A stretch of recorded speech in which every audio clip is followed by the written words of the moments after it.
ইলিশ মাছ দেখলেই জিভে জল চলে আসে। তাই তো আজকে ফ্রাইডে স্পেশাল একটা ইলিশ মাছের রেসিপি নিয়ে চলে আসলাম।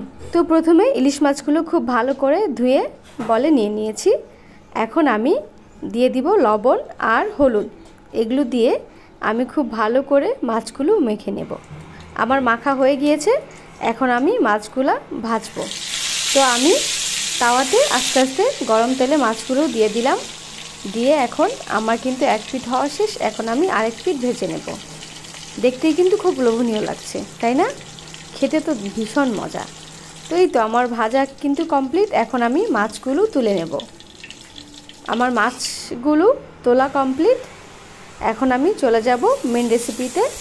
তো আমি প্রথমে গরম তেলে দিয়ে দিলাম পেঁয়াজ কুচি আর কাঁচামরিচ কুচি। আমি এখানে যে মাছ থেকে তেলটা বের হয়েছিল ওই তেলটাই ব্যবহার করেছি, আপনারা চাইলে নতুন করে তেল ব্যবহার করতে পারেন। তো আমি দিয়ে দিলাম 1 চামচের মতো রসুন বাটা আর 1 চামচ আদা বাটা। এখন আমি এগুলো দিয়ে খুব ভালো করে নেড়েচেড়ে একটু ভেজে নেব।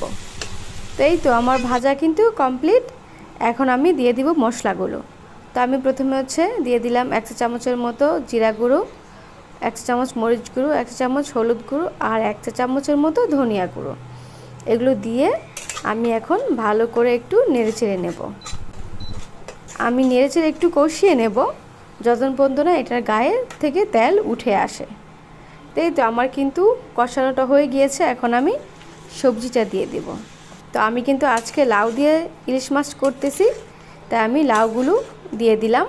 দিয়ে এখন এগুলো নেড়েচেড়ে খুব ভালো করে একটু সবগুলো মশলা মিশিয়ে নেব। তাই তো আমার নাড়াচাড়া কমপ্লিট, এখন আমি 5 মিনিটের জন্য এটা ঢেকে দেব যেন কষানো হয়ে যায় আর লাউয়ের গায়ে থেকে অনেকটা পানি উঠে আসে। তো এই তো আমি কিন্তু 5 মিনিট পরে চলে এলাম।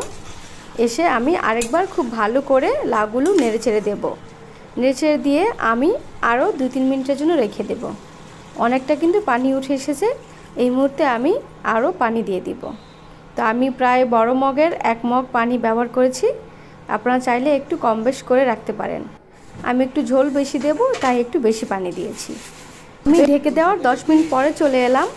এখন আমি যখন তরকারিটা বলক চলে এসেছে তখন আমি আস্তে আস্তে মাছগুলো দিয়ে দিলাম। মাছগুলো দিয়ে একটু চেপে চেপে দিলাম যেন তরকারির ঝোলটা মাছের সাথে খুব ভালো করে লেগে যায়। এই তো আমার কিন্তু রান্না কমপ্লিট। এই মুহূর্তে আমি দিয়ে দিব একটু জিরা গুঁড়ো। আপনারা যদি আপনাদের ঘরে ধনিয়া পাতা থাকে আপনারা কিন্তু সেটা অবশ্যই ব্যবহার করবেন। তো এই তো আমার রান্না রেডি। এটা কিন্তু খেতে ভীষণ মজা হয়েছে, আপনারা কিন্তু অবশ্যই ট্রাই করবেন আর আমাকে জানাবেন কেমন হয়েছে। আর সবাই ভালো থাকবেন। আল্লাহ হাফেজ।